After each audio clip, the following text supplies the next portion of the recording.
अब हम थ्योरम 1.4 करेंगे। √2 इज इर्रेशनल, यानी कि हमें प्रूफ करना है कि जो √2 है वो इर्रेशनल होता है, यानी कि हमें प्रूफ करना है जो रूटनल नंबर होता है। तो चलिए शुरू करते हैं इसका प्रूफ। तो इसके प्रूफ के लिए सबसे पहले हम लेट करेंगे, लेट √2 इज रैशनल। फिर हम लिखेंगे √2 इज का मतलब इज इक्वल टू, रैशनल का मतलब होता है a/b, यानी कि जो रैशनल नंबर होता है वो a/b type and b is not equal to 0 के टाइप का होता है। जो रैशनल नंबर होता है वो a/b and b is not equal to type का होता है। अब जो a और b हैं वो क्या है यहाँ पर, where a and b are coprimes, यानी कि जो a और b है यहाँ पर को-प्राइम्स है, यानी कि जो a और b है उनका जो HCF है वो 1 है। ध्यान दें, वेयर a एंड b, यानी कि where a and b are coprimes, यानी कि को-प्राइम का जो मतलब होता है कि इन दोनों का, यानी a और b का जो HCF है वो 1 है and b is not equal to 0। अब देखो हम को-प्राइम को समझते हैं। क्या है को-प्राइम? जैसे मान के चलो मैंने 4/5 ले लिया, तो यहाँ पर a तो है 4 और b यहाँ पर है 5। अब यहाँ पर हम अगर 4 और 5 का HCF निकालें, जैसे 4 का हम इस तरीके से करेंगे ये, और 5 के हम इस तरीके से करेंगे, 5 बन जा 5, यानी कि 4 2 × 2 लिखेंगे और 5 को हम लिखेंगे 5 × 5, 5 × 1, और इसको भी हम इस प्रकार से लिखेंगे। तो यहाँ पर हम देख रहे हैं कि इन दोनों में जो कॉमन आ रहा है, यानी कि HCF जो है वो 1 है, यानी कि जब अगर A और B का HCF 1 हो तो वो नंबर्स को-प्राइम्स कहलाते हैं, ये ध्यान रखना है। इसके बाद अब हम लिखेंगे √2 इज इक्वल टू, a/b हमने लिखा था ये, अब यहाँ से हम क्रॉस मल्टीप्लाई करेंगे, इसकी इधर मल्टीप्लाई करेंगे और इसकी इधर करेंगे, तो b की जब मल्टीप्लाई करेंगे तो ये आएगा b√2 इज इक्वल टू, ये आएगा a। इसके बाद लिखेंगे स्क्वेयरिंग बोथ साइड्स, यानी कि इस प्रकार से लिखेंगे b√2 का हम स्क्वेयर करेंगे इज इक्वल टू फिर a का स्क्वेयर करेंगे। अब जो ये स्क्वेयर है b पर भी जाएगा, यानी कि b² होगा, और जो स्क्वेयर है √2 पर भी जाएगा, इस प्रकार से इज इक्वल टू, यहाँ से होगा a², ये इससे जो स्क्वेयर से है वो रूट कट जाएगा, यहाँ से बचेगा 2b² इज इक्वल टू होगा a²। तो अब लिखेंगे b² is equal to a², upon में क्या आ जाएगा, 2 आ जाएगा। अब जो ये 2 है, ये 2 किसको डिवाइड कर रहा है, a² को, तो हम लिखेंगे 2 डिवाइड्स a², यानी कि जो b² है यहाँ पर, जो b² is equal to a² upon 2 है, जो ये 2 है वो a² को यहाँ पर डिवाइड कर रहा है।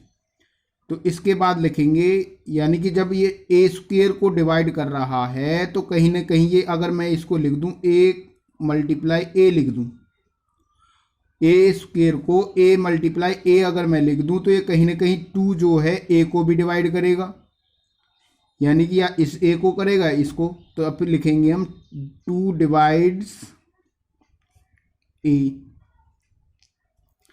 तो 2 डिवाइड्स।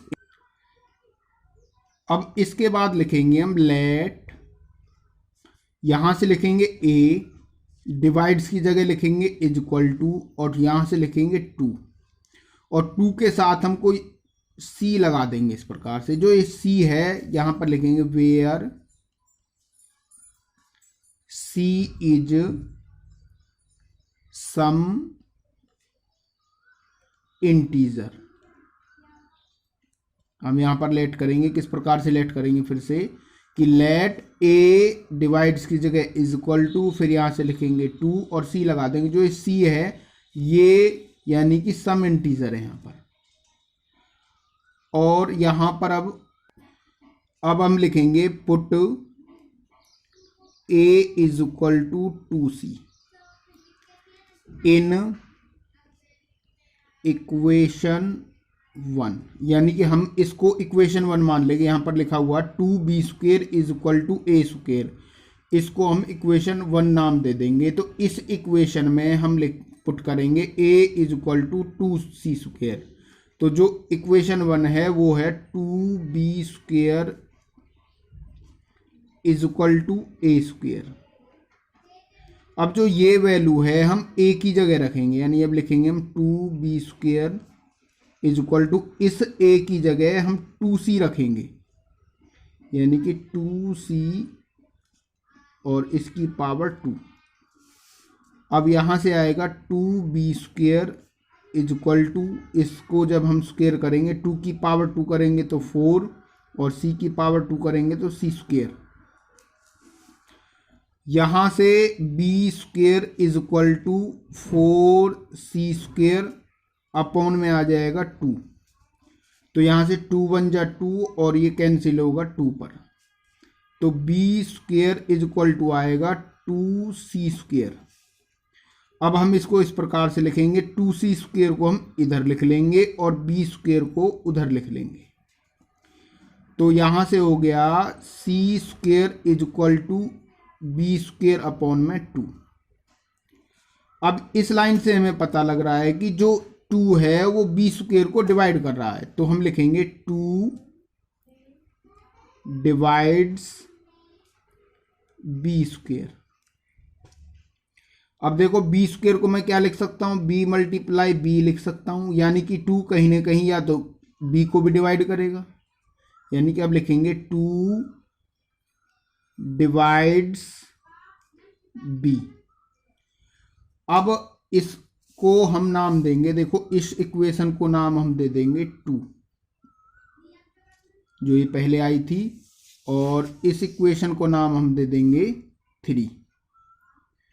तो देखो 2 हमारे पास जो थी ये थी 2 डिवाइड्स a, यहां लिखेंगे अब 2 डिवाइड्स a, यानी कि जो 2 है वो a को डिवाइड कर रहा है, तो ये इक्वेशन नंबर 2 थी। अब इन दोनों में देखें कि ये कॉमन आ रहा है, यहां पर इन दोनों लाइनों में 2 कॉमन आ रहा है, तो यहां पर जो HCF हुआ वो हमारे पास 2 हुआ, और b का HCF है a, b का जो HCF है वो 2 हुआ यहां पर। अब हम लिखेंगे कि जो HCF आया है a और b का 2 आया है, तो जो ये है ये यहां लिखेंगे दिस, यानी कि ये दिस कॉन्ट्राडिक्ट्स द फैक्ट, यानी कि जो ये फैक्ट हमने माना था a अपॉन b, इसका जो HCF था वो 1 था, शुरुआत में हमने माना था, यानी कि ये जो है दिस कॉन्ट्राडिक्ट्स द फैक्ट, यानी ये विरोध कर रहा है इस फैक्ट का, यानी कि a और b का जो HCF होना चाहिए तो 1, लेकिन हमारे पास क्या आया, HCF 2 आया है। तो यहां पर अब लिखेंगे this contradicts the fact that the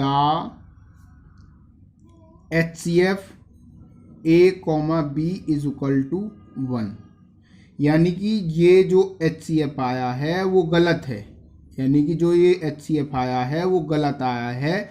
HCF A और B का केवल 1 था, अगर 1 होता तो ये आंसर सही था, लेकिन यहाँ पर जो कॉन्ट्राडिक्ट कर रहा है, दिस कॉन्ट्राडिक्ट्स द फैक्ट, यानी कि जो ये लाइन है कॉन्ट्राडिक्ट्स कर रही है द फैक्ट जो हमने माना था, that HCF of A, B। तो अब हम लिखेंगे सो आवर सपोजिशन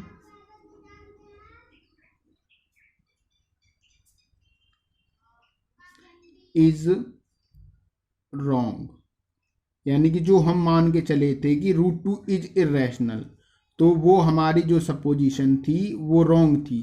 जब रॉन्ग थी तो देयरफॉर क्या लिखेंगे, हेंस